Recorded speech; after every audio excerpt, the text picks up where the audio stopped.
Praise the Lord. 1 கொரிந்தியர் 12ஆம் அதிகாரம் 4-5 வசனங்களை நாம் வாசிக்கும் பொழுது, வரங்களில் வித்தியாசங்கள் உண்டு, ஆவியானவர் ஒருவரே. ஊழியங்களிலேயும் வித்தியாசங்கள் உண்டு, கர்த்தர் ஒருவரே என்று சொல்லி நாம் வாசிக்கிறோம். பிரியமானவர்களே, இந்த 2 வசனத்திலையும் பவுல் சொல்லுகிற காரியம் ஒண்ணுதான். நமக்கு வரங்கள் வித்தியாசமாய் காணப்படலாம், அதே போல ஊழியங்களும் வித்தியாசமாய் காணப்படலாம்.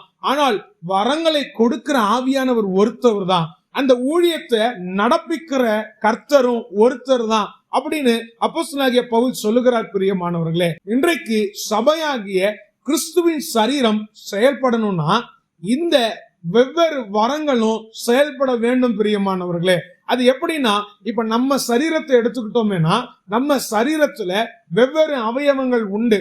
2 கண் இருக்குது, மூக்கு இருக்குது, காது இருக்குது, வாய் இருக்குது, அதே போல கால் இருக்குது, கை இருக்குது. இதோடைய திறமைகள் வெவ்வேறாய் இருக்கிறது. பிரியமானவர்களே, கண்ணு செய்யறது காது செய்ய முடியாது, காது செய்யறது காலு பண்ண முடியாது. பாருங்க, இந்த வெவ்வேறு திறமைகள் ஒன்றுபட்டாதான் இந்த சரீரமே செயல்பட முடியும். பாருங்க, அதே போலதான் சபையாகிய கிறிஸ்துவின் சரீரம் செயல்பட வேணும்னா கர்த்தர் அந்த சபையில வெவ்வேறு திறமைகளை கொண்டு அதற்கான ஆட்களை வைத்திருப்பார். பிரியமானவர்களே, ஒரு சபைன்னு எடுத்துக்கிட்டா ஒரு சில பேர் நல்லா பாட்டு பாடலாம், இல்லைன்னா நல்லா ஆராதிக்கலாம், தேவனுடைய வார்த்தையை நல்லா பிரசங்கம் பண்ணலாம்.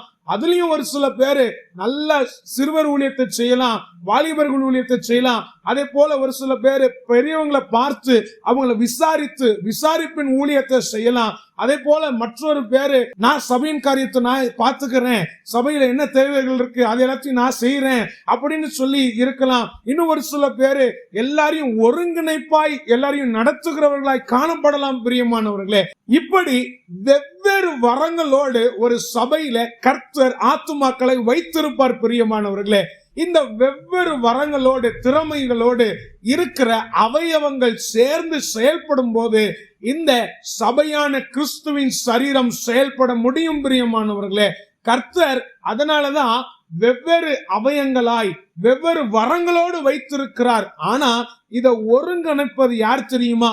ஆவியானவர். பிரியமானவர்களே, ஆவியானவர் தான் இதை ஒருங்கிணைத்து ஒரு சபையாய் நம்மளுடைய சபையில நம்மளை வைத்திருக்கிறார். பாருங்க, இதுல எந்த விதத்திலையும் போட்டி வரக்கூடாது.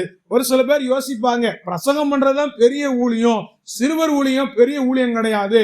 இன்னும் ஒரு சில பேர் யோசிப்பாங்க, வாலிபர் மத்தியிலே ஊழியம் செய்யறதுதான் பெரிய ஊழியம், வயசானவங்கள்ட்ட போய் ஊழியம் செஞ்சா பெரிய ஊழியம் கிடையாது.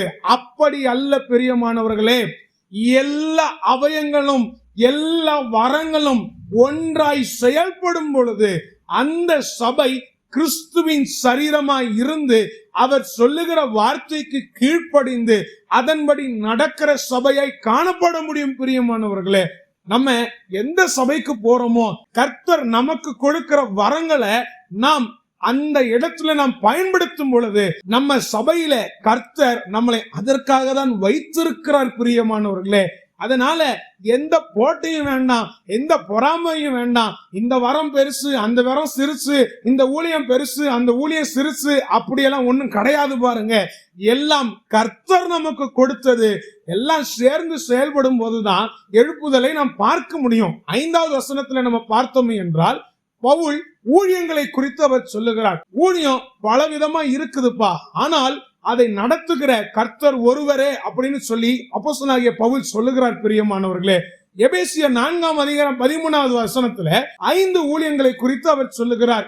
அப்போஸ்தல ஊழியத்தை பத்தி சொல்றாரு, தீர்க்கதரிசன ஊழியத்தை பத்தி சொல்றாரு, சுவிசேஷ ஊழியம், போதகர் ஊழியம், மேய்ப்பர் ஊழியம்னு சொல்லி 5 ஊழியத்தை பத்தி சொல்றாரு. பாருங்க, இந்த 5 ஊழியம் எதுக்கு அப்படின்னு பவுல் சொல்லுகிறார். அதற்கு 9வது வசனத்தை நம்ம வாசித்தோம் என்றால் சுவிசேஷத்தை சொல்வதற்கும் அதே போல சபை பக்தி விருத்தி அடைவதற்கும் இந்த 5 ஊழியங்களும் தேவைப்படுகிறது அப்படின்னு பவுல் சொல்லுகிறார். பிரியமானவர்களே, இதுதான் உண்மை, இதுதான் சத்தியம். இன்னைக்கு நம்மளுடைய சிந்தனையில என்ன தெரியுமா? தீர்க்கதரிசி இருந்தா அவங்க பெரிய ஊழியக்காரு, இதே ஒரு மெய்ப்பன் இருந்தா அவங்க சின்ன ஊழியக்காரு, ஏதாவது ஒரு சுவிசேஷகர் இருந்தா அவங்க பெரிய ஊழியக்காரு, ஒரு போதகர் இருந்தா அவங்க சின்ன ஊழியக்காரு. இப்படிப்பட்ட மரியாதையை நம்ம கொடுக்கணும்னு ஆண்டவர் ஊழியர்களுடைய வரங்களையோ ஊழியர்கள் செய்ய வேண்டிய தாளந்துகளையோ ஆண்டவர் பிரிக்கல. பிரியமானவர்களே, தீர்க்க தரிசன ஊழியம் ஆண்டவர் அவர்களுக்கு கொடுத்தது தீர்க்க தரிசன வரம். போதிக்கிற ஊழியம் ஆண்டவர் அவர்களுக்கு கொடுத்தது, அது ஒரு வரம். அதை போல மெய்ப்பன் என்ற ஊழியம் ஒரு சபைக்கு மெய்ப்பனாய் கர்த்தர் அங்கீகரித்து எல்லா ஆடுகளையும் மேய்க்கும்படியாய் ஆண்டவர் அவர்களுக்கு அந்த தாளந்தை கொடுத்திருக்கிறார் பிரியமானவர்களே.